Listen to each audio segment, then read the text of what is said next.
All right, what's up, guys? Welcome to the 10-Minute Walk Talk. This is Chris Bell. I'm here in Los Angeles with my good buddy, Daniel Orrego. Daniel is a co-founder of the Epigenix Foundation, an amazing foundation that has been helping to treat cancer and other diseases with the ketogenic diet. Now, Daniel has been involved with this since the inception of it. And why don't you tell us a little bit about what kind of diseases that a ketogenic diet can treat and why and what you guys are doing with it? Sure. So, at Epigenix Foundation, what we're really interested in is understanding the intersection of metabolism and disease. And obviously you mentioned cancer, and that fits within that profile. But beyond that, we're really looking at what we like to call the 5 deadly scourges, right? So that includes cancer, obesity, diabetes, cognitive decline, and cardiac disease. And of those, it's really diabetes that's the low-hanging fruit, to the extent that even with type 2 diabetes, just a low-carb nutritional intervention, let alone a ketogenic nutritional intervention, can dramatically change health outcomes for people who are struggling with metabolic syndrome or full-blown type 2 diabetes. So you've actually been using this in things like treating brain cancer patients, right? And can you tell us a little bit about the success in those cases? Absolutely. The guys who really put this on the map for us were Dr. Peter Attia, former head of NUSI, the Nutrition Science Initiative, and Dr. Dominic D'Agostino, who's a cancer researcher at University of Southern Florida. And what they really gave us an appreciation for was fat metabolism and how fat metabolism can alter disease progression. And so when they really explained the fundamentals of this to us and showed us the research, really the seminal research that was done by Dr. Thomas Seyfried, that showed that putting brain cancer patients, specifically glioblastoma patients who were past standard of care, in other words, the classic therapies of Temodar or temozolomide and dexamethasone had failed, putting those patients in nutritional ketosis demonstrated that not only could they survive longer, but that their quality of life could dramatically increase. And in addition to that, one could see a tremendous tumor response in these case studies. And so we looked at that and we said, okay, there's some compelling evidence here in the case studies. What can we do to move this forward? So really our first project was one that you're familiar with, Chris, at Keto Pet Sanctuary, where we ended up rescuing dogs that had cancer. And these were various tumor models, not just gliomas or glioblastomas, but mast cell tumors, squamous cell carcinomas, hemangiosarcoma, mammary adenocarcinoma. And we applied effectively the same protocols that Dr. Seyfried and Dr. D'Agostino had used in people with brain cancers as well as in rat models. And what we saw in pretty short order is that we were able to replicate those results to the extent that we were able to induce pretty favorable tumor response, increased survivorship, as well as a quality of life. And so that was really the first point of departure for us. And then after that, we moved on to helping type 2 diabetics, people with metabolic syndrome, and finally recapitulated a portion of the brain cancer study with Dr. Jethro Hu at Cedars-Sinai. Basically, you're saying that a ketogenic diet, or just losing weight in general, will losing weight in general do the same things as a ketogenic diet, or is there something that the ketogenic diet is doing that's special beyond just losing weight? Well, there you're hitting on a key point, right? It's a well understood phenomenon in the sciences that there's a high correlation between obesity and disease, and that's any disease. So that's your cancer, that's cardiac disease, your dementia, Alzheimer's, things like that.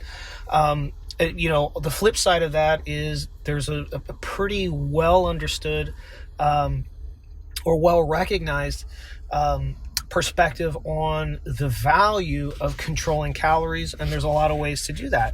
A ketogenic diet is one, or a low-carb diet is one.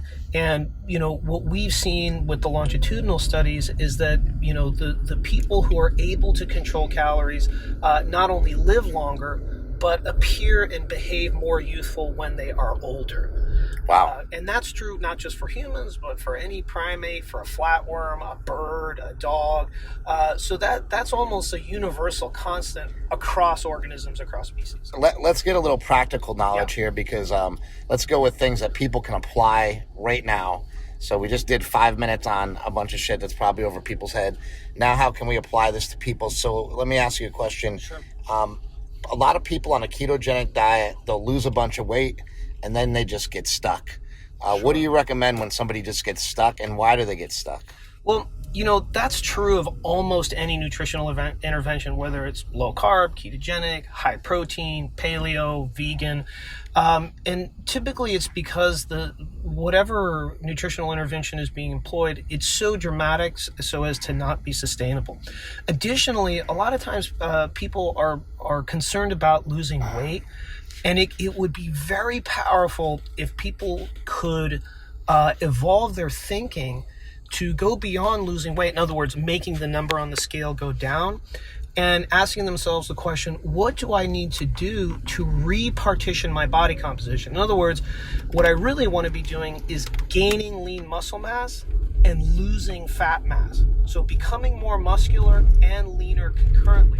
And there's a lot of ways to do that, but the advantage to that is that you're not only changing metabolism, but you're employing a practice that's sustainable over a lifetime. And so, when people they do get stuck, they're at a plateau, what do you usually suggest that they do? Just to do they need to change something, lower calories, increase calories, their body, your body just gets sort of used to everything, right? Sure. Yeah, I mean, it's pretty common for, any intervention to induce an attenuation effect, or in other words, your body adapts to it. And so you stop getting the same response. So for a lot of people, they'll employ a cyclical ketogenic diet where they'll go through periods of ketosis and then go through periods of perhaps having higher protein, a little bit more fiber, perhaps even a little bit more higher glycemic carbs, along with modest fats. And going through that interval can keep the body responsive, provided that overall calories are controlled and you have some form of exercise that's inducing a mild calorie deficit. And what's the biggest mistake you've seen? I mean, you've dealt with hundreds of patients doing the ketogenic diet, and I'm sure some of them fail. What's the biggest problems that you see, the biggest issues that people have? Sure. I mean, the general truism is people that tend to be successful are people that measure. And so with the ketogenic diet, it can't be overstated how crucial it is to measure, particularly in the beginning with some frequency, blood ketones and blood glucose. Because in that fashion, you actually know if in fact you've induced nutritional ketosis, and if so, great, keep on keeping on. And if for some reason you're out of nutritional ketosis, then you have a metric by which you can make an adjustment to get yourself back in. So that's very interesting. And we have 2 minutes left. There is a debate about that. Some people think, my brother being one of them, that you don't need to check your ketones. I, for example, love checking my ketones. Smelly's pretty ripped. I've gotten in great shape. We've done it two different ways. I guess I'm answering my own question here, but I guess you could do it either way. But you're saying that to know for sure, is a foolproof way. Well, your brother's absolutely correct. There's no cosmic law that stipulates you have to do that. But it's like anything in life. When you measure and you have specificity and you have metrics, once you become accustomed to understanding what those are and really understanding what they mean, then you can dispense with them. They're not a requirement in perpetuity, right?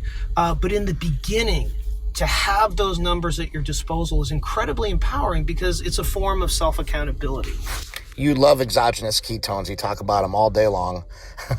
Are you a fan of them? I mean, I know you talk about it because, you're actually part of doing the research on these things. But are you a fan of using them, and do you utilize them? Well, they can be very powerful. Now, it should be noted that exogenous ketones are not a substitute for nutritional ketosis, right? And what's important to note there is that, anyone can eat a donut, raise their blood sugar, consume exogenous ketones and concurrently raise their serum ketone levels. Nutritional ketosis is a metabolic state whereby blood sugar or glucose tends to be low and you have a mild elevation in ketones. So really the value of exogenous ketones is, I think, less so as an energy source, although there is a function there, but more so as an intracellular signaling source. And there's some very, very interesting applications for What do you mean by intracellular, singular, blah, blah, blah? So, for example, one of the things that's starting to come to the fore is the use of exogenous ketones, particularly in the form of a 1,3-butanediol, can have some pretty profound effects for people who have migraines. And for some patients, they've been able to completely dispense with taking Imitrex. Additionally, as help when you're dieting, in other words, when you have a little bit of a caloric deficit, exogenous ketones have a mild hunger blunting effect. Which is a great tool to add in your toolbox. For people who like to use intermittent fasting or cyclical fasting, exogenous ketones can make your brain feel great, particularly when you're going through longer periods of caloric deficit. So there are some uses for them which are pretty profound and frankly quite interesting. There you go. We're done with the 10-minute walk. This has been Daniel Orrego. You can find him on Instagram at Incredible Chap on Instagram. Incredible Chap.